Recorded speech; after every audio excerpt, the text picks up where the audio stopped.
Chemical hair டைக்கு bye சொல்லிட்டு natural hair டைக்கு ஹை சொல்லுங்க. அமோனியா சல்ஃபேட் பிபிடி இல்லாமல் தயாரிக்கப்பட்ட ஜிகே நேச்சுரல்ஸோட நேச்சுரல் பிளாக் ஹேர் டை. என்ன தமிழ் கலாச்சாரத்துக்கு எடுத்துட்டாங்க, என்ன பண்ணாங்கன்னு சொல்லுங்க. அப்புறம் இத்தனை வருஷமா ராஜராஜனுக்கு 1000வது ஆண்டு விழாலாம் நம்ம எடுத்துட்டோம். இப்போ திடீர்னு அவருக்கு தமிழ் கலாச்சாரம் பத்தி தெரியுதா? எதை பின்பற்றணும் நீங்க சொல்லுங்க, நான் ஃபாலோ பண்றேங்க, ரெடியா இருக்கேங்க. கட்சிக்காரங்களுக்கு மட்டும் சொல்லி போறோம், கட்சிக்காரங்களுக்கு மட்டும்லாம் சொல்லாதீங்க. இப்ப நான் சரி, அப்ப கடவுளை கும்பிடுறது கலாச்சார சீரழிவு அப்படின்னு நினைக்கிறீங்களா? கடவுளை கும்பிடுறவங்க என் கட்சியில இருக்கக்கூடாதுன்னு சொல்லுவாரா? இல்ல தமிழ்ல அர்ச்சனை பண்ணுவதுதான் நமது கலாச்சாரம் அப்படின்னு சொன்னா உங்களுக்கு தான் கடவுளே இல்லையே. ஆபாசமான இருந்தால் அது இந்து கோவில்கள்னு சொன்னவர் தானே நீங்க. அந்த கோவில்ல எந்த மொழியில அர்ச்சனை பண்ணா உங்களுக்கு என்ன இப்போ அவர் ரொம்ப இக்கட்டான சிச்சுவேஷன்ல இருக்காரு. ஒண்ணு, தொண்டர்கள்லாம் அந்த பக்கம் போய் நிற்கிறாங்க. எந்த பக்கம்? அந்த தளபதியை பார்த்து போய் நிற்கிறாங்க. இங்க மேலையும் பாமக வரக்கூடாது, அட்லீஸ்ட் பாதி பாமக கூட வரக்கூடாதுன்னு சொல்ற அளவுக்கு கூட இன்னைக்கு அவர் இல்லை. இப்போ அங்கேயும் நெருக்குதல், கீழ்மட்டத்திலையும் நெருக்குதல். என்ன பண்றது? இப்ப சீமானுக்கு போட்டியா போலான்னு நினைச்சிட்டாரோ? இந்த 2 பேரும் கடந்த தேர்தலில் ரெகக்னிஷன் வாங்கினாங்க இல்லையா? அதனால அவர் தமிழர் ஆட்சின்னு சொல்லி நிற்கிறாரு, நம்ம தமிழர் கலாச்சாரம்னு சொல்லிட்டு இருப்போம் அப்படின்னு நினைச்சிட்டாரோ? 26ல் திமுக ஜெயித்து மறுபடியும் ஆட்சிக்கு விட்டது. அதிமுக, பாஜக கூட்டணி, தாவேகா இவங்கெல்லாம் ஒன்றும் இல்லாமல் போயிட்டாங்கன்னு சொன்னால், அதுக்கப்புறம் இன்றைக்கு திமுகவுடன் கூட்டணியில் இருக்க கட்சிகளுக்கு எதிர்காலம் அப்படின்றதே கிடையாது. அதனால ஒருவேளை உள்ளுக்குள்ள இருந்தே திமுக இந்த மாதிரி ஜெயிக்கக்கூடாது.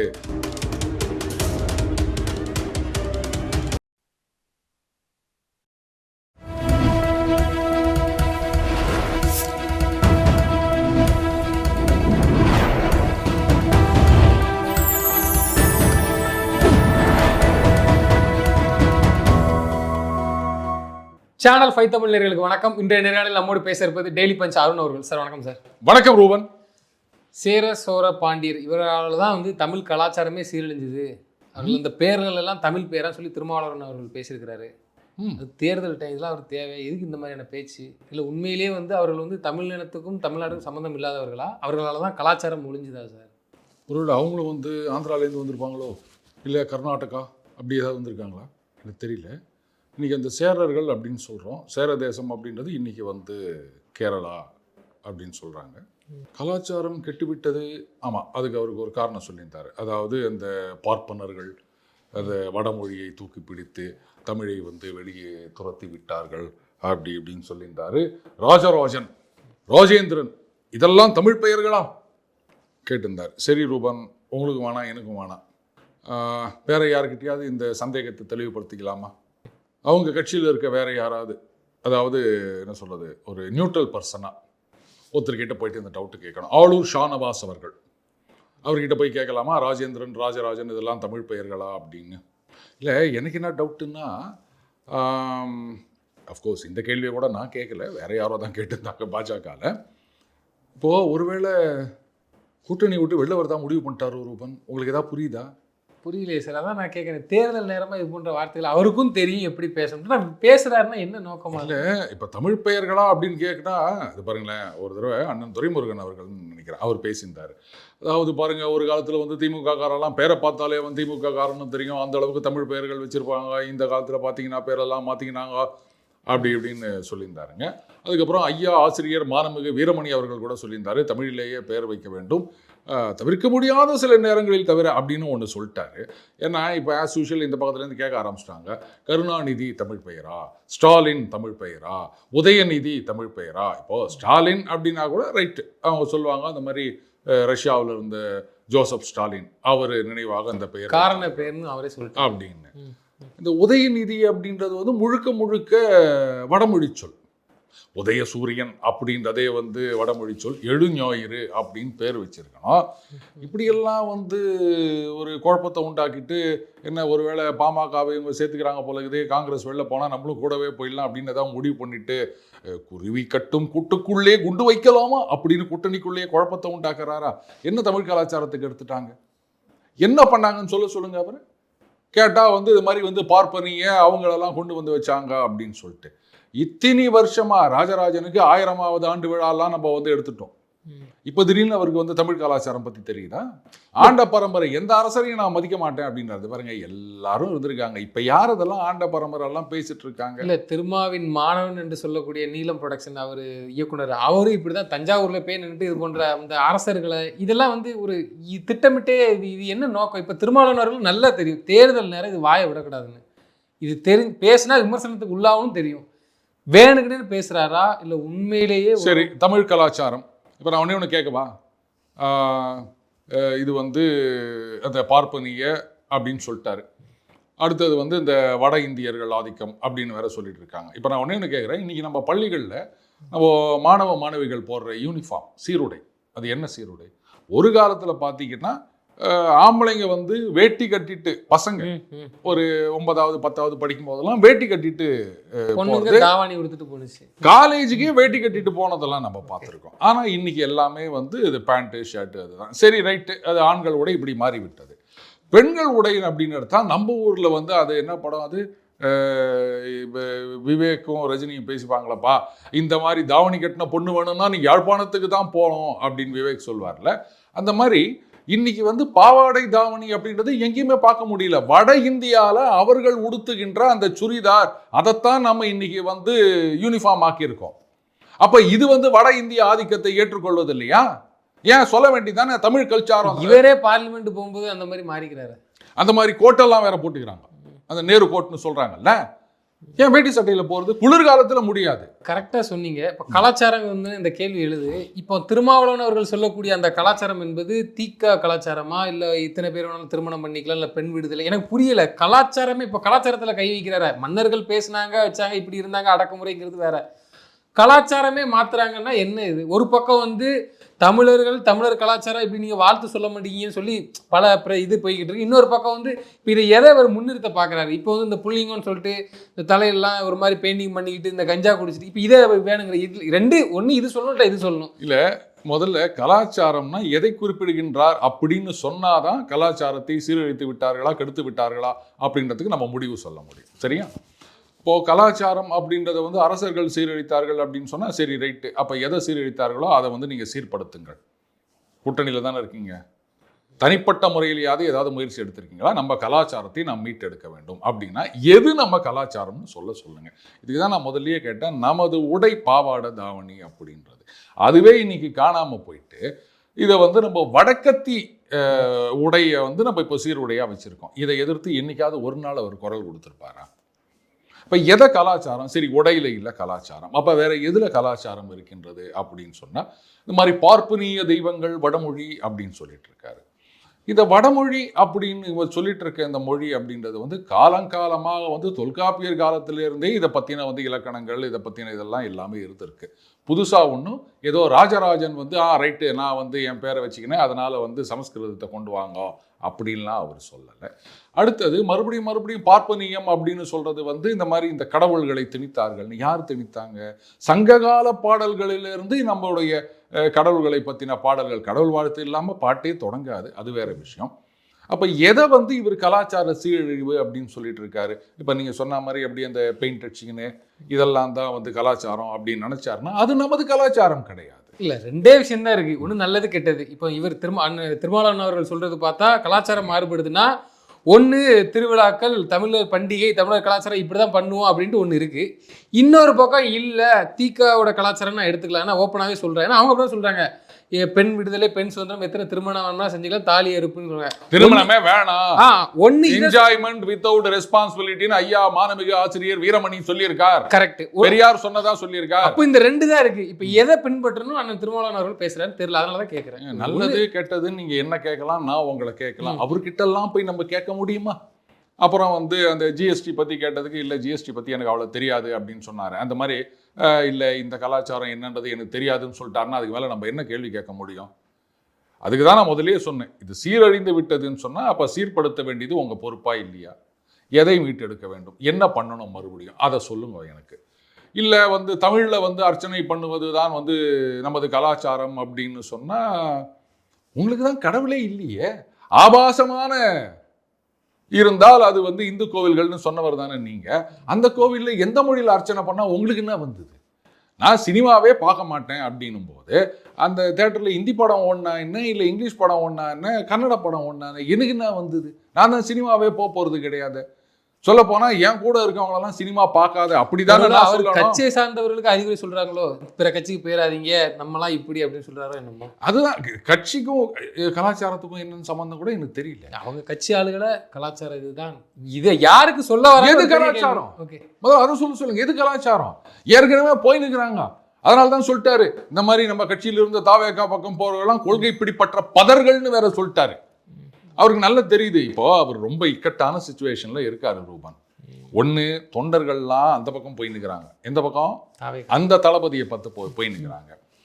இங்க மேலையும் வந்து பாமக வரக்கூடாது, அட்லீஸ்ட் பாதி பாமக கூட வரக்கூடாதுன்னு சொல்ற அளவுக்கு கூட இன்னைக்கு அவர் இல்லை. நாங்க வந்து திருப்பி அதாவது கேட்குறாங்க நிருபர்கள், என்னங்க நீங்க வந்து பாமக வந்தா அங்கே இருப்பீங்களான்னு. பாமக வந்தா நாங்கள் இருக்க முடியாது அப்படின்னு அவர் சொன்னாரா? ஏற்கனவே என்ன பண்ணாரு, பாமக பாஜக இவர்கள் 2 பேரும் இருக்கிற மத்தியில் பிசிக இருக்காது அப்படின்னு சொன்னார்.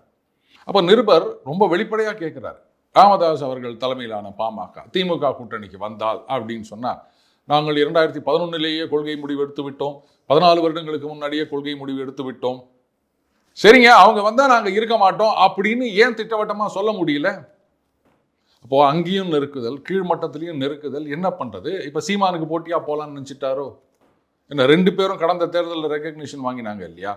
அதனால் அவர் வந்து தமிழர் ஆட்சின்னு சொல்லினுக்கிறாரு, நம்ம தமிழர் கலாச்சாரம்னு சொல்லிட்டு இருப்போம் அப்படின்னு நினச்சிட்டாரோ? ஏங்க, இவர் வந்து மற்ற மாநிலங்கள்லாம் கூட தேர்தலில் போய் போட்டியிட போகிறேன்னு சொன்னார், போட்டியிட்டாங்க. தேசிய தலைவராக வருவார் அப்படின்னு பார்த்தா இப்போ என்னடானா இந்த பக்கம் வந்துட்டு நாம் தமிழர் சீமான் அவர்களோட போட்டி போடுறோன்னு ஆரம்பிச்சிட்டாரோ? எனக்கு புரியலையே. முதல்ல அவர் என்ன கலாச்சாரம்னு எனக்கு சொல்லிட சொல்லுங்க, இதை தான் பின்பற்றணும் அப்படின்னு சொல்லுங்க, நானே நாளையிலேருந்து பின்பற்றுறேன் பிடிச்சிருந்தா. இல்லை, இப்போ திருமாவளவன் அவர்கள் வந்து குறிப்பிட்டு சொல்றதுக்கான காரணம் தேர்தலும் வருது. நீங்க சொன்ன மாதிரி ஒருவேளை பாமக என்ன பண்றேன்னு தெரியாம பேசுறாரா, தெரிஞ்சு பேசுறாரானே தெரிய மாட்டேங்குன்னு சொல்றீங்க. அதே நேரத்தில் வந்து இவங்க வந்து தாவைக்கா பக்கம் வந்து இவர்கள் ரசிகர்களும் விசிகாவின் தொண்டர்களும் போறதுனால இது போன்ற ஒரு சிக்கலை வந்து ஏற்படுத்தணுங்க இது பரப்புரை பண்றாரா? இல்லை, நீங்க ஒரு பேரலல் ஒன்று பார்க்கணும் ரூபன். இந்த மானிமான்னு ஒரு கட்சி இருந்தது தெரியுமா? மக்கள் நீதி மையமா இருக்கா? அப்போ இல்லை, கட்சி தலைவர் இருக்கார். அந்த கட்சியில் பார்த்தீங்கன்னா எல்லாம் வருவாங்க, அங்கே வந்துட்டு திமுகவை கழுவி ஊற்றுவாங்க, கண்ணாபின்னான்னு பேசுவாங்க. அதுக்கப்புறம் கபால்னு பார்த்தீங்கன்னா நேராக திமுகவில் போய் ஜாயின் பண்ணிவிட்டு ஒரு போஸ்டிங் வாங்கிட்டு திமுகவின் சாதனைகள் அப்படின்னு பேசுவாங்க. அன்றைக்கி அந்த மாதிரி பேசினீங்களே அப்படின்னு கேட்டால் பதிலே வராது. ஸோ தொண்டர்கள் நிர்வாகிகள் எல்லாம் அந்த பக்கம் திமுக பக்கம் போகிறத பார்த்த உடனே பார்த்தாரு, நாம் மட்டும் எதுக்கு இருக்கணும் அப்படின்னு சொல்லிட்டு அவரும் அந்த பக்கம் போயிட்டார். என்ன கட்சியில் வந்து வெளிப்படையாக சேர்க்கலையே தவிர மற்றபடி திமுகவாகத்தான் அவர் மாறிவிட்டார். ஒருவேளை அந்த வழியில், ஏன்னா சமீபத்தில் கூட அண்ணன் திருமா அவர்கள் சொல்லியிருந்ததா ஒரு செய்தி பார்த்தேன். அதாவது 3 இலக்கத்தில் கேட்க முடியாதா, அதனால 2 இலக்கத்தில் கேட்கிறோம் சீட்டு. இலக்கம் அதான் கமல்ஹாசன் வந்து கேட்குறார், அது மாதிரி நாங்களும் கேட்குறோம் அப்படின்ற மாதிரி பேசியிருந்ததா நான் பார்த்தேன். சரி, இப்போ கமல்ஹாசனும் அந்த மாதிரி பண்ணிட்ட மாதிரி நம்மளும் வந்து தொண்டர்கள் எந்த பக்கம் போகிறாங்களோ அந்த பக்கம் நம்மளும் போயிடலாம் அப்படின்னு முடிவு எடுத்துட்டு தொண்டர்கள்லாம் தாவேகா பக்கம் போகிறாங்க, நம்மளும் போயிடலாம் அப்படின்னு நினச்சா என்ன ஆகும்? ஏன்னா ஏற்கனவே காங்கிரஸில் சமீபத்தில் ஒருத்தர் சொல்லியிருந்தார், கூட்டணியை பற்றி மேலிடம் முடிவு செய்யும் அப்படின்னு. இனிமேல் என்ன முடிவு செய்ய வேண்டியதாக இருக்குது? சீட்டை பற்றி முடிவு செய்யும் அப்படின்னு சொன்னால் கூட ஒரு லாஜிக் இருக்குது. பட் சீட்டை பற்றி இவங்க முடிவு பண்ண முடியாது, அது அறிவாலயத்தில் திமுக தலைமை தான் முடிவு எடுக்க வேண்டும். கரெக்டாக? அப்போ கூட்டணியை பற்றி இனிமே தான் முடிவு எடுக்கணுமா? அப்போ இது வரைக்கும் இந்த கூட்டணியில் இருந்ததெல்லாம் பொய்யா கோபால்? இனிமே தான் டிசைட் பண்ண போகிறீங்களா யாரோட கூட்டணி அப்படின்னு? நல்ல ப்ரெஷர் வந்துட்டு இருக்கு திமுகவுக்கு. ஞாபகம் இருக்கா ரூபன்? நான் அவங்கக்கிட்ட சொல்லியிருக்கேன், இந்த 2024 பாராளுமன்ற தேர்தலில் ஒரு 5 இடத்துல பாஜகவை ஜெயிக்க விட்டுருந்தாங்க திமுக அப்படின்னு சொன்னால், எலெக்ஷனுக்கு முன்னாடியே நான் சொன்னேன், ஜெயிக்க விட்டாங்கன்னு சொன்னால் அதுக்கப்புறம் இங்கே திமுக அடிச்சுக்க ஆளே கிடையாது. ஏன்னா அதிமுக ஒன்றும் இல்லாமல் போயிருக்கோம், இங்கே வந்து திமுக வர்சஸ் பிஜேபின்னு ஆகிட்டு இருக்கோம். இந்த கட்சிகளுக்கெல்லாம் எங்கேயும் போக முடியாது, எவ்வளோ சீட்டு கொடுத்தாலும் கொடுக்காட்டாலும் இங்கேயே இருக்கணும் அப்படின்னு.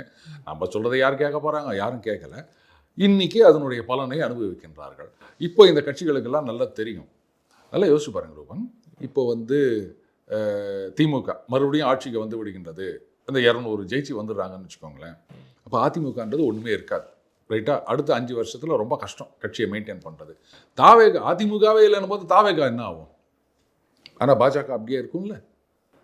அப்போது 29லேருந்து வர்ற தேர்தல் எல்லாமே திமுக வர்சஸ் பிஜேபின்னு ஆகிடும். அதிமுக இருக்காது, தாவேகா இருக்காது. இந்த கூட்டணி கட்சியெல்லாம் எங்கேயும் போக முடியாது.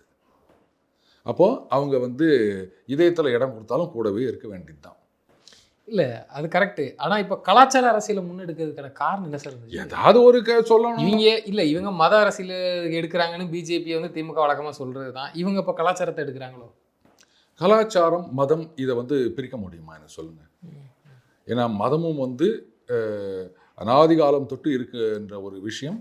நம்மளுடைய கலாச்சாரம் அப்படின்றது மத வழிபாட்டு முறைகளுடன் பின்னி பிணைந்தது. கரெக்ட். அப்போ கலாச்சாரத்தை எடுத்தால் நியாயப்படி பாஜக கூட எடுக்கலாம். மதமோட பின்னி பிணைந்தது கலாச்சாரத்தை பற்றி பேசலாம். இவங்களுக்கு என்ன கலாச்சாரம் இருக்குது, இவங்களுக்கு என்ன தான் அப்படி இருக்குன்னு ஒன்றும் கலாச்சாரங்கிறது ஒன்றுமே கிடையாது. பரந்த மனப்பான்மை, எப்படி வேணாலும் இருந்துக்கலாம், சுதந்திரம், இப்படி பல விஷயம் சொல்கிறாங்க. ஸோ அதிலே கலாச்சாரம் செத்து போச்சு. அது கலாச்சாரம் கிடையாது, அது கலாச்சார சீரழிவு. கலாச்சாரம்ன்றது பாருங்க, ஒருத்தனுக்கு ஒருத்தி தமிழர் கலாச்சாரம் அது ஏன் இருக்கணும்னு கேட்கறது தான் வந்து இன்னைக்கு ட்ரெண்ட் ஆயிடுச்சு. அப்போ இவங்க எதுக்கு அதை பற்றி ஃபீல் பண்ணணும்? அதாவது நாமளும் வந்து அடிப்படையில் பார்த்தீங்கன்னா எல்லா விலங்குகள் மாதிரியும் தான். பெருசாக நமக்கெல்லாம் ஒன்று கொம்பெல்லாம் முளைக்கல, புரியுதுங்களா? Man is a social animal அப்படின்னு சொல்லுவாங்க. என்ன இப்போ விலங்குகள்லாம் வந்து கூட்டம் கூட்டமாக ஒரு சிங்கம் அப்படின்னு சொன்னால் அதில் வந்து சின்ன சிங்கங்கள் இருக்கும், பெண் சிங்கங்கள் இருக்கும், குட்டிகள் இருக்கும். அந்த சிங்கத்துக்கு வயசான உடனே அதுக்கப்புறம் அதை தள்ளிட்டு வேற எங்கேருந்து ஏதாவது ஒரு சிங்கம் வரும். இது வந்து காட்டு தர்பார், சரியா?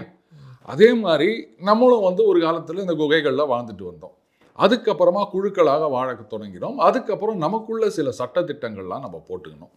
திருடக்கூடாது, பொய் சொல்லக்கூடாது, அடுத்தவன் சொத்தை ஆட்டையை போடக்கூடாது, இந்த பெண்கள்லாம் மதிக்கணும் அப்படின்னு இந்த மாதிரி வரைமுறைகள் உருவாக்கின பிறகு தான் வந்து நாம் மிருகங்கள்கிட்டேருந்து வித்தியாசப்படுகிறோம் அப்படின்னு சொல்கிறோம். ஏன்னா அந்த மிருகத்துக்கும் அவனுக்கு வித்தியாசம் கிடையாதா அப்படின்னு நம்ம சில பேரை பார்த்து கேட்குறோம் இல்லையா? அப்போது இந்த சட்டங்கள், வரைமுறைகள், நெறிமுறைகள் இதுதான் நம்மளை வந்து தனித்துவப்படுத்தி காட்டுகின்றது. இதைத்தான் நம்ம கலாச்சாரம் அப்படின்னு சொல்லிட்டு இருக்கோம். அதே மாதிரி தான் கடவுள் நம்பிக்கை. கடவுள் கண்ணை குத்திடுவார், சின்ன குழந்தைங்களுக்கு நம்ம சொல்லி கொடுக்குற மாதிரி அந்த நன்மை, தீமை, பாவம், புண்ணியம் அப்படின்ற விஷயங்களும் இந்த கலாச்சாரத்தோடு பின்னி பிணைந்த ஒரு விஷயம்.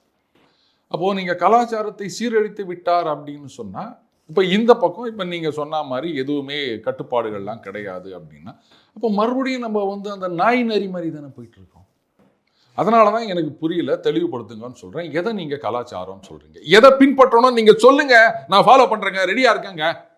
இதுதான் கலாச்சாரம், இதெல்லாம் சீரழிவு, பின்பற்றாதீர்கள். கட்சிக்காரங்களுக்கு மட்டும் சொல்லிட்டு போகிறோம். கட்சிக்காரங்களுக்கு மட்டும்லாம் சொல்லாதீங்க. இப்போ நான் சரி, அப்போ கடவுளை கும்பிட்றது கலாச்சார சீரழிவு அப்படின்னு நினைக்கிறீங்களா? அப்போ சொல்லுங்க, யாரும் இனிமேல் கடவுளையே கும்பிடக்கூடாது சொல்லுங்க. யாரும் அப்படின்னு அண்டர்லைன் பண்ணா யாரும்னா எல்லாரும்னு அர்த்தம். சொல்லுங்க, கடவுளை கும்பிட்றவங்க என் கட்சியில் இருக்கக்கூடாதுன்னு சொல்லுங்க. சொல்லுவாரா? இல்லை யாராவது கடவுளை கும்பிட்டா என் கட்சியை விட்டு வெளில தள்ளிடுவேன், இதெல்லாம் திணிக்கப்பட்டது நம் மீது அப்படின்னு சொல்லுவாரா? அதையாவது சொல்லுங்க.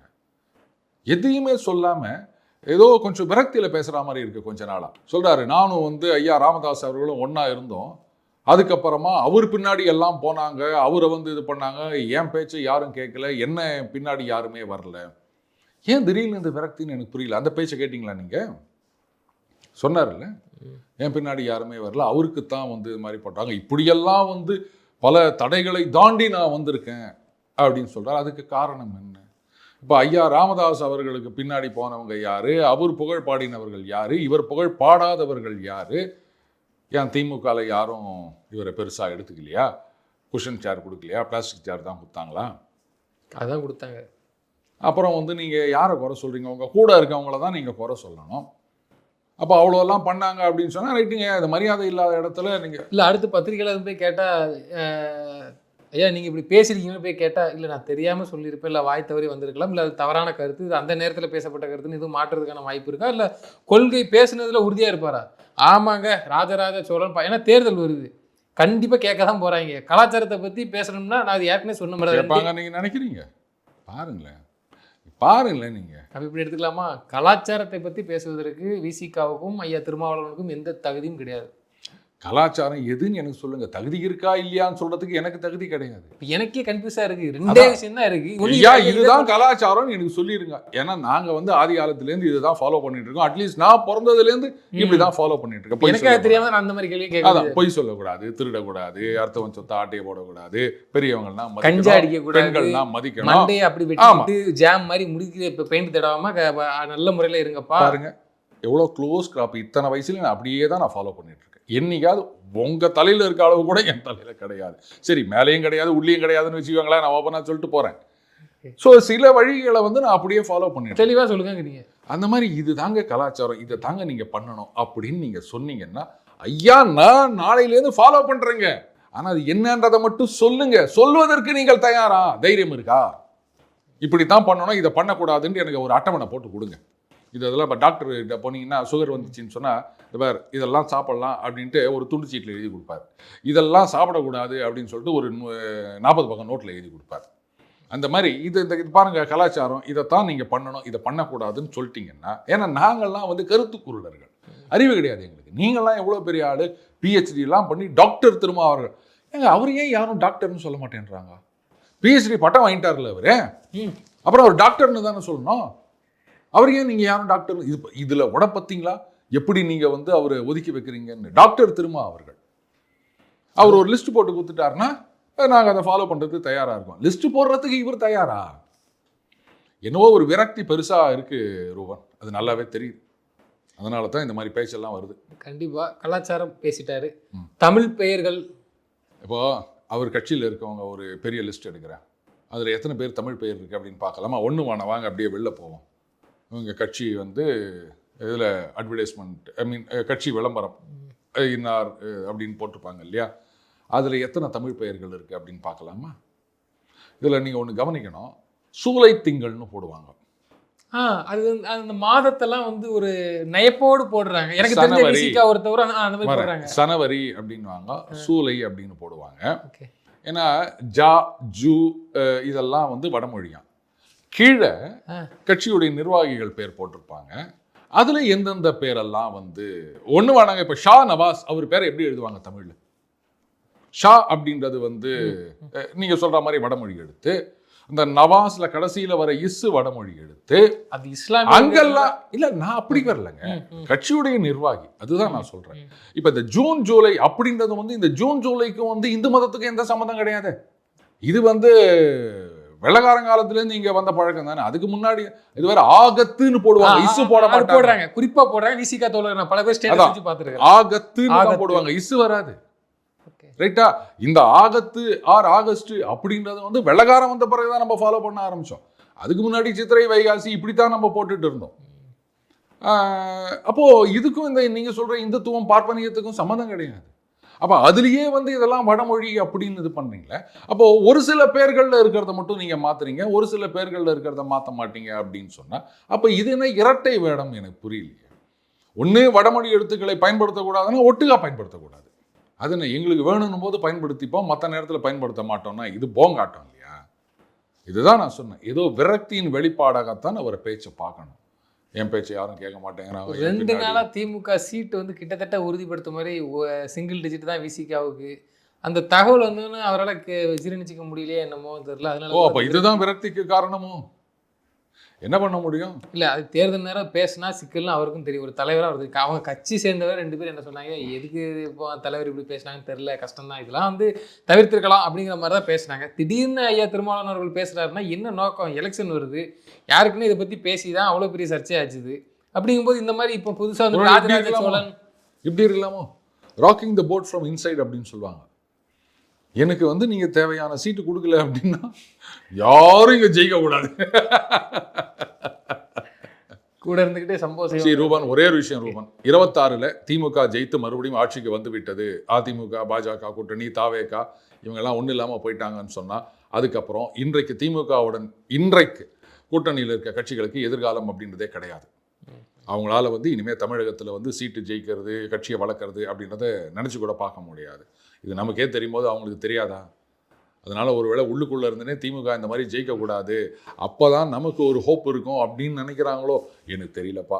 ஏதோ நமக்கு வந்து அறிவில்லை, அதனால் சந்தேகமாக கேட்குறோம். அவங்கெல்லாம் ரொம்ப படித்தவங்க, மிகப்பெரிய அரசியல் ஞானிகள், அதனால அவங்க என்ன கணக்கு போட்டிருப்பாங்கன்னு நமக்கு தெரியாது. கண்டிப்பாக பச்சையாக தெரியுது. அண்ணன் ஐயா திருமாவளவன் அவர்கள் மீது ஆளுமை மிக்க ஒரு தலைவர், நாலேஜபிள் பர்சன். நானே சொல்கிறேன், நான் மற்றவங்கள சொல்ல, நான் ஒத்துக்கிறேன் இருக்குது. அப்போ அவரே இது போன்று செய்தாருன்னா அப்போ என்னதான் நோக்கமாக இருக்கும் தெரியும், அவருக்கும் தெரியும். இப்போ இந்த நேரத்தில் வாய் விடக்கூடாது, தேர்தல் நேரம் இதெல்லாம் பேசக்கூடாது, நல்லா தெரியும். அப்போ தெரிஞ்சே இதை பற்றி பேசுறது, இப்போ அதுக்கு டிடி பதில் கொடுக்கு, கண்டிப்பாக இதுக்கு பதிலடி வரும்னு அவருக்கும் நல்லா தெரியும். அப்போ பேசுறாருன்னா என்ன காரணம்? சீட்டு என்ன கொடுக்கல, கெடுத்து கொடுக்க சமன்னு சொல்லி எடுத்துக்கலாம். இல்லை நாங்களா போல நீங்களா அனுப்புங்க அப்படி இருக்கலாமோ? இது பாயிண்ட். ஓகே, இது கூட ஒரு நல்ல ஐடியாவாக இருக்குல்ல. என்னமோ ஒன்று, ஏன்னா அதிருப்தியில் இருக்கேன், நான் எதையாவது பண்ணணும். நான் தான் சொன்னேன்ல, 2 மாதத்துக்கு முன்னாடி இருந்த திமுக கூட்டணி இப்போ கிடையாது. உள்ளுக்குள்ளே வெரி சிம்பிள் ரூபன், நான் சொன்ன மாதிரி இந்த தடவை அவங்க ஆட்சிக்கு வந்துட்டாங்கன்னா நமக்கு எதிர்காலமே இல்லை அப்படின்றது ஒன்றும் இல்லாத நமக்கே தெரியும் போது, அரசியலில் இத்தனை காலமாக இருக்க எவ்வளோ எதிர்நீச்சல் போட்டு மேலே வந்த திருமாவர்கள் மாதிரியான ஆளுமைக்கெல்லாம் தெரியாதா? கண்டிப்பாக. அதனால தான் வந்து ரைட், இதுதான் சரியான சந்தர்ப்பம். ஏன்னா திமுக அதிமுக கட்சிகள் பலகீனப்படாத வரைக்கும் இங்கே கூட்டணி ஆட்சி சாத்தியமில்லை அப்படின்னு அண்ணன் சொல்லியிருக்கார். ஒருவேளை அப்படி பலவீனப்படுத்துகிற முயற்சியா இருக்கலாம். அரசியல்ல எதுவும் சாத்தியம் ரூபன். நிச்சயமா சார். தொடர்ந்து தங்களது கருத்துக்களை பயன்படுத்த நன்றி. நன்றி ரூபன்.